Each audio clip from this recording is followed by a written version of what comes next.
Hey guys, welcome to Nicky G TV, where we discuss movies, anime, and video games. And today we have a big one. We have a big review with spoilers, by the way, for James Gunn's The Suicide Squad.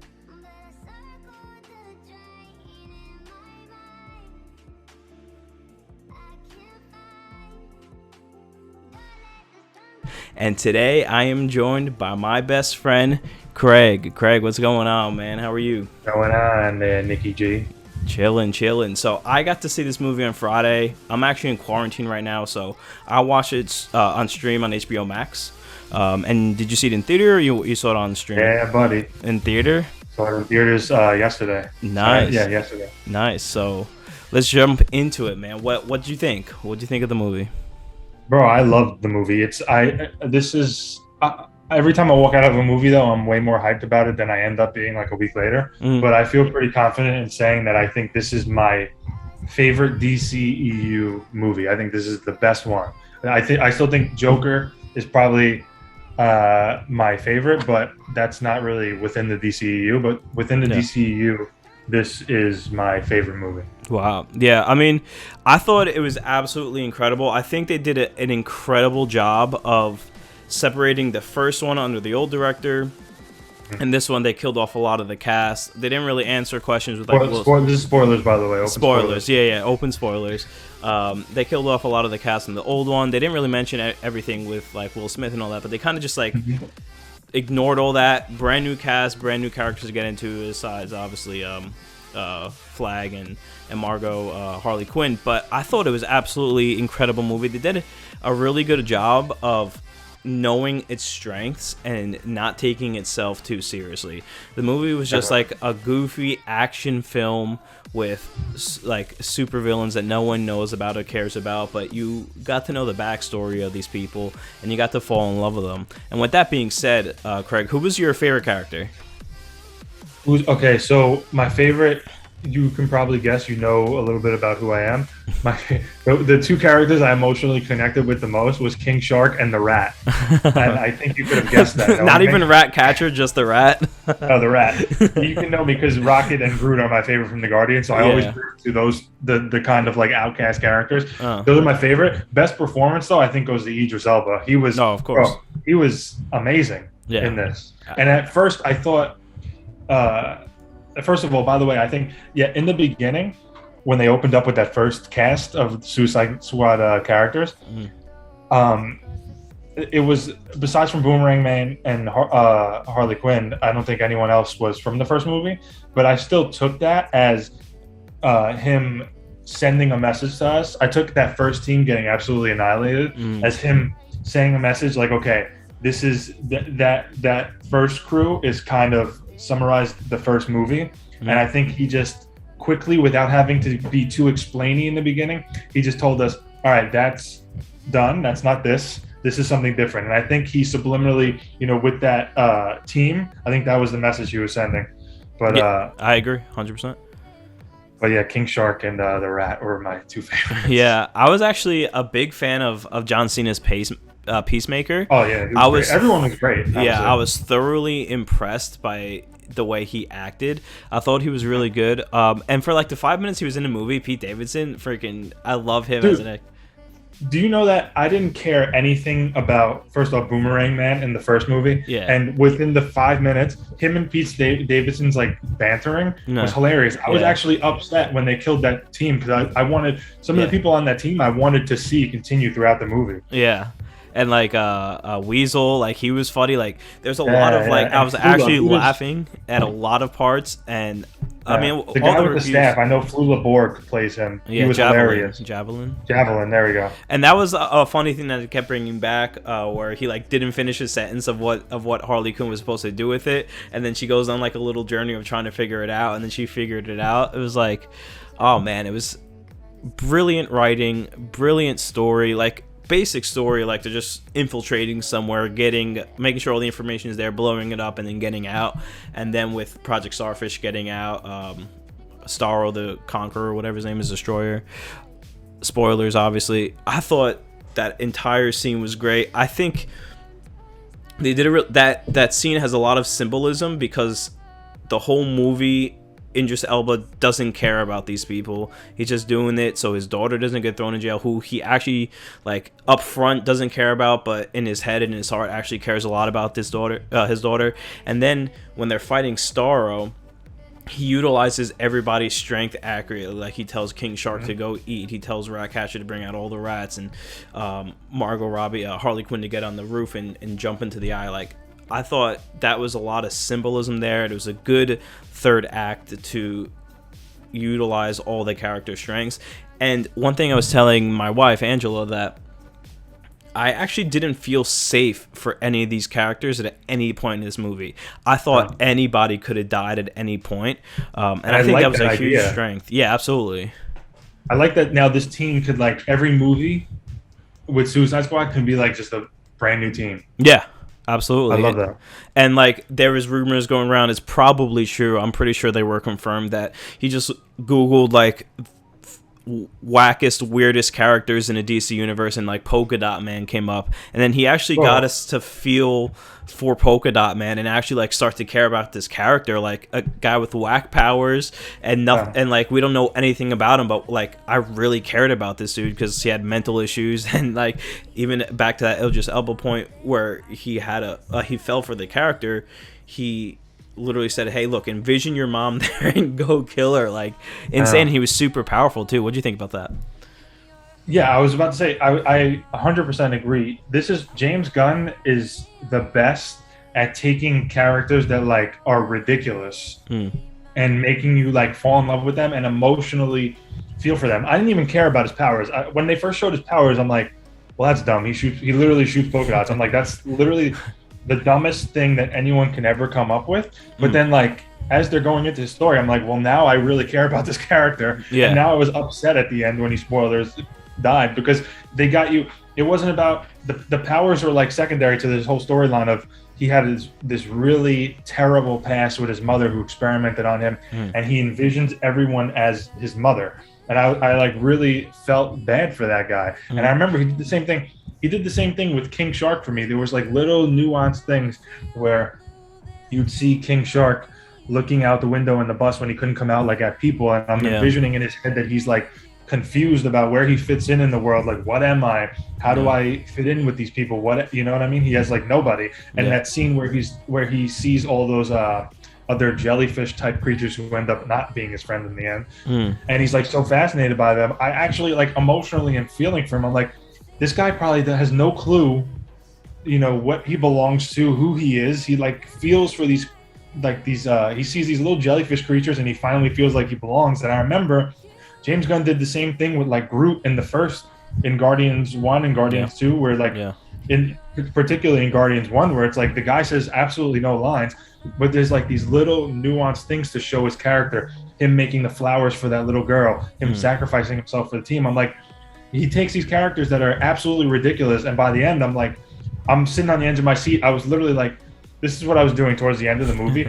Above everyone else, I was like, on the edge of my seat, I'm like, you better not kill King Shark and the rat. I was specifically looking at that little rat too. I'm like, that rat better not die. Sebastian, I think his name was. But yeah, Sebastian. That's James Gunn is, like, perfect at making you care about characters that, like, are ridiculous and no one else would care about. Yeah, I agree. And, like, I actually felt really bad for King Shark with back to those little jellyfish things when they started attacking him. He's like, yo, these things are my friends, and they're starting to attack me. And that's why him and Ratcatcher had such a incredible relationship, because he's like, she was the only person that actually straight up asked him, like, hey, do you want to be friends?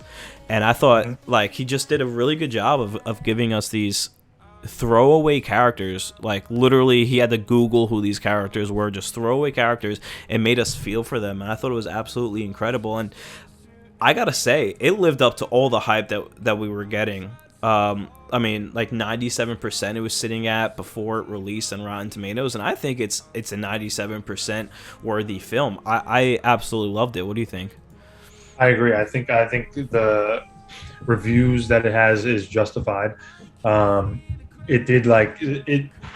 I had no clue in the beginning. I really had no clue where it was going, and for a minute I was like, I thought. I didn't know how I felt about the beginning of the movie, because I was like, I thought the Idris Elba character was going to be way too much like Will Smith's character in terms of the relationship with the daughter. But then when you see him just like cursing out his daughter and stuff, I'm like, oh, okay, that was a this crazy is a completely scene. different. This is a completely different movie. So like, and then I just got into it, and all the characters and the connection with Harley Quinn, connecting her from the other films, I thought was great. Yeah. She again was amazing. She is again my favorite. She's my favorite, I think, DCEU character. I love Batfleck, but I think Harley Quinn is my favorite. And yeah, he just made a really wacky movie and made me care about this ridiculous mission and these ridiculous characters. Yeah, I mean, I don't know what else to say besides like that. What we've been saying is these throwaway characters we actually feel for, and obviously you got a few staple pieces, and like Harley Quinn, well-known. King Shark is another well-known character that I'm sure we're going to see again if they do another Suicide Squad film. I didn't know anything about King Shark. Yeah. I didn't know that, because I didn't watch any of the shows, and I'm more of the movie guy, and I'm more into Marvel, but going into it, and it's voiced by Sylvester Stallone. Yeah, Rocky's King Shark. But yeah, I didn't know much about him before this movie, to be honest, and I ended up falling in love with him. Yeah. And Harley Quinn, they did a great job with just continuing her character, because like what I love about her is that like she's crazy, but she's not so crazy that she like doesn't really know. She knows who she is. I feel like deep down. Yeah. And she's able to she can be a good guy or she can be a bad guy. Like you put her in a situation and she can be two completely different people, so you really never know what you're gonna get with her, which is what I love about her. And just that, like, again, he's able to take these little moments and expand like the depth of the character. Even like her with that guy she falls in love with for that 5-minute sequence. Yeah. And she knows at the end, she's like, this is a red flag. It was really funny. It was played for comedy. But if you really think about it, like you think back to her past with Joker and stuff and who she was before, like she, somewhere behind all the clown paint and all that craziness, she understands herself. She has pain. She's a real, she's a person underneath that. And he's able to just hit these little tiny moments that I just love.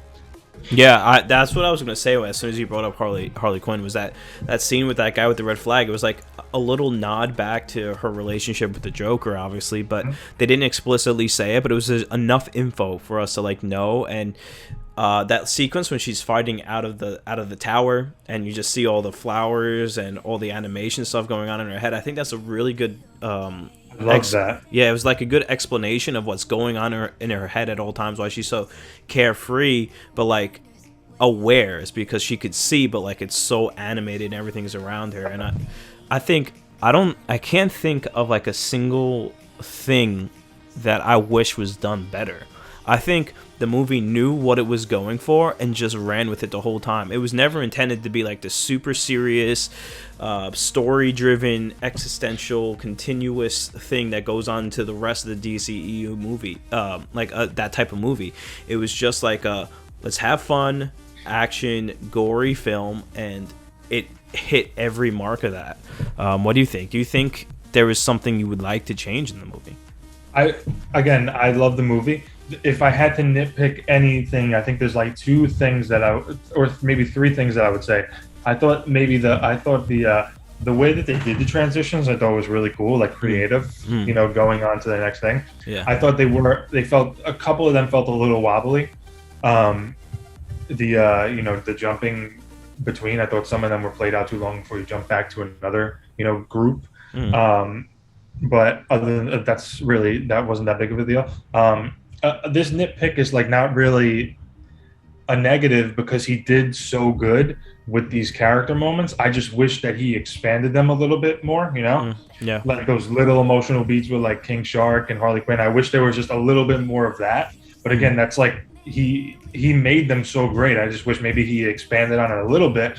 And this, I think, is my biggest, if you want to say, gripe. It's not really because I feel like this leads itself for a Suicide Squad 3, which I hope James Gunn would come back for, because it's all new characters, so he can make a completely different story, and just keep some of the other characters. But I thought the villain, the villain was like, there was no real attachment to the villain. There's like, okay, you gotta, which the villain in the first one I think was terrible.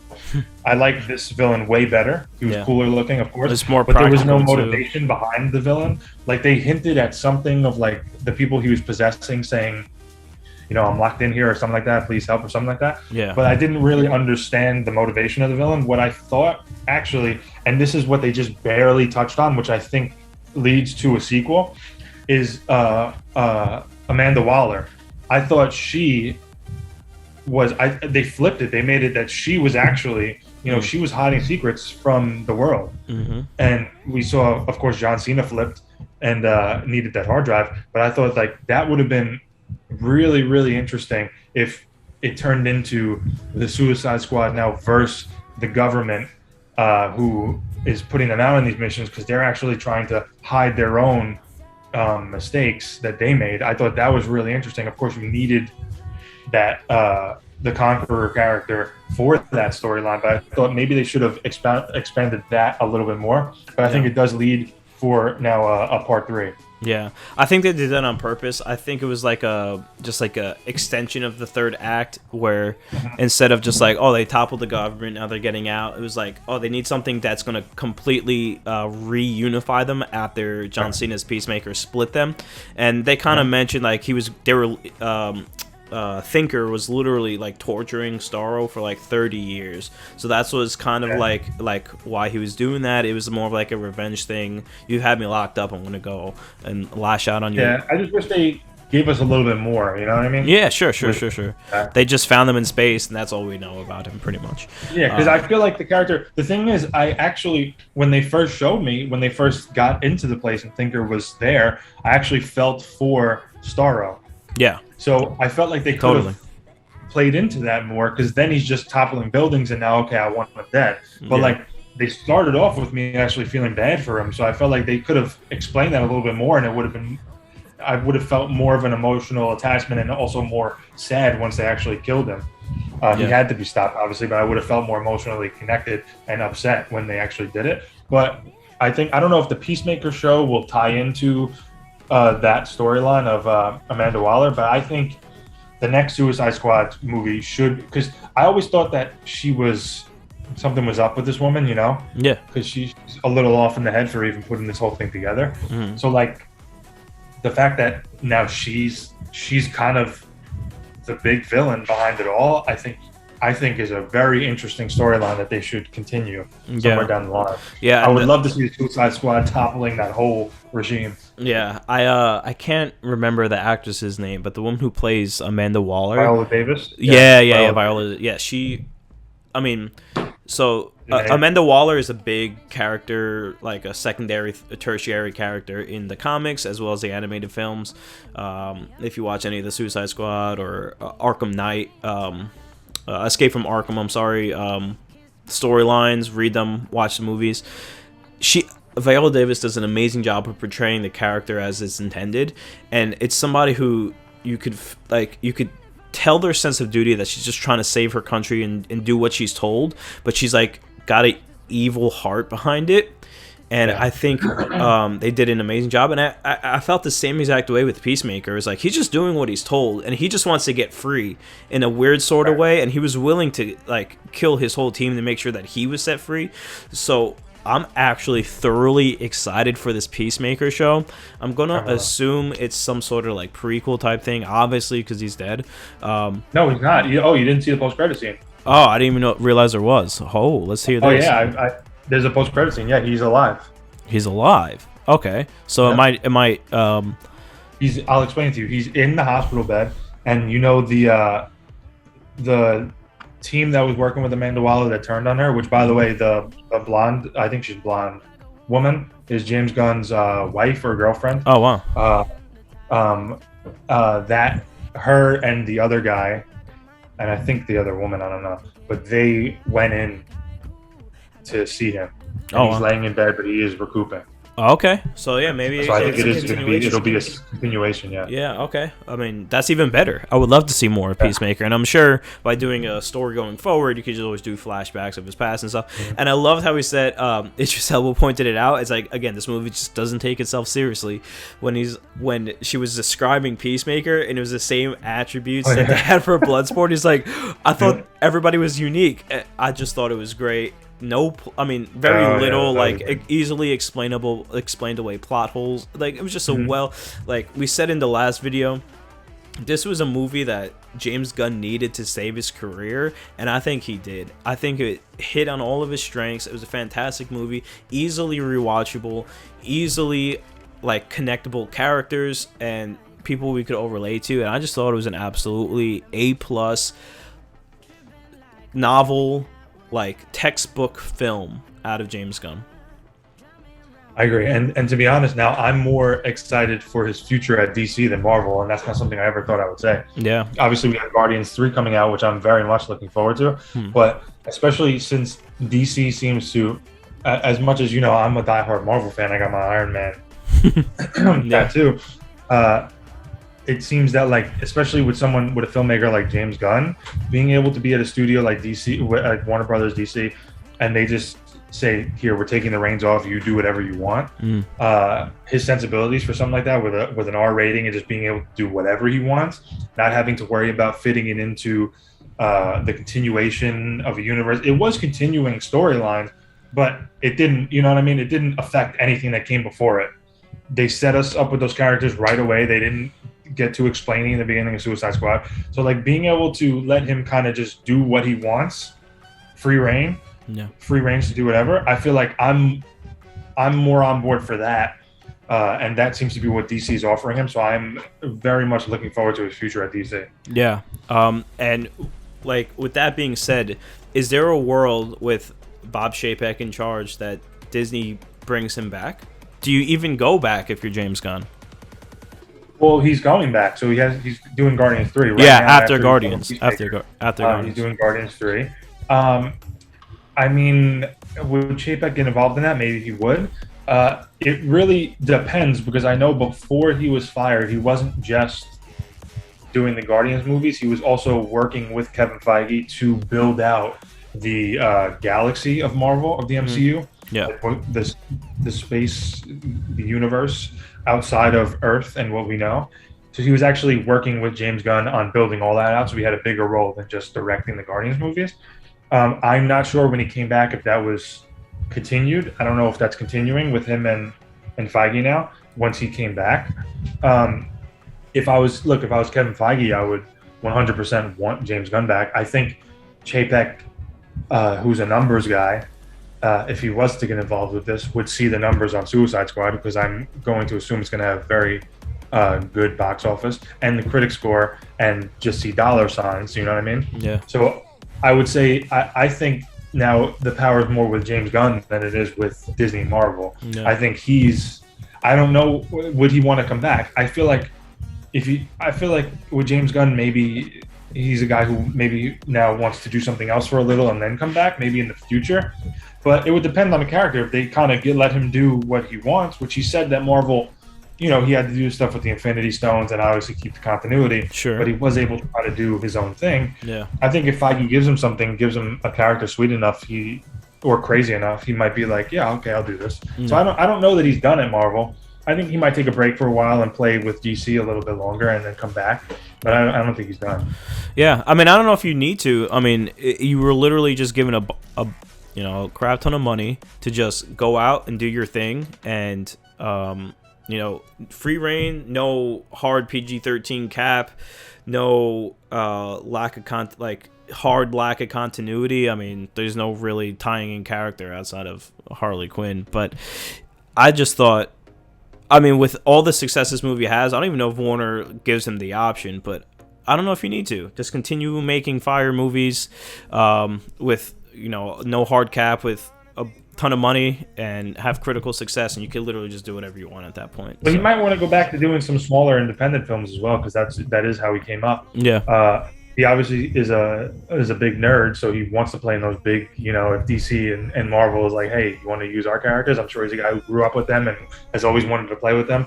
But I feel like a lot of times these types of guys, they make these types of movies for these big studios, and then they're kind of like, okay, I need something now for me that I'm gonna, that I have complete control over. That's smaller. That's something totally different. I feel like a guy like him who's so creative, he might want to go back and do a smaller film, small independent film after working with DC for a while. Yeah, I mean, why not?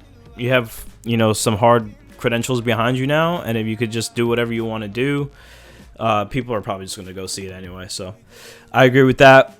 Any last thoughts here, Craig, on the Suicide Squad, James Gunn? I mean, James Gunn is the man. That's my thoughts. He gave us the Guardians. Now he gave us the Suicide Squad. Of the first movie, which I thought was not great, Yeah. an extended music video. But I thought the characters had potential, and he fully realized the potential in those characters. So thank you, James Gunn, once again. Yeah, I agree. And tell everybody where we can find you, Craig. You can find me on Instagram at Craig.Shukri, Shukri, and you can find me on Instagram, YouTube, Facebook, and Twitch at the Collectors Showcase. Sweet. Thanks so much for hanging out, everybody. Thanks for subscribing to the channel and liking this video. We'll see you all next time.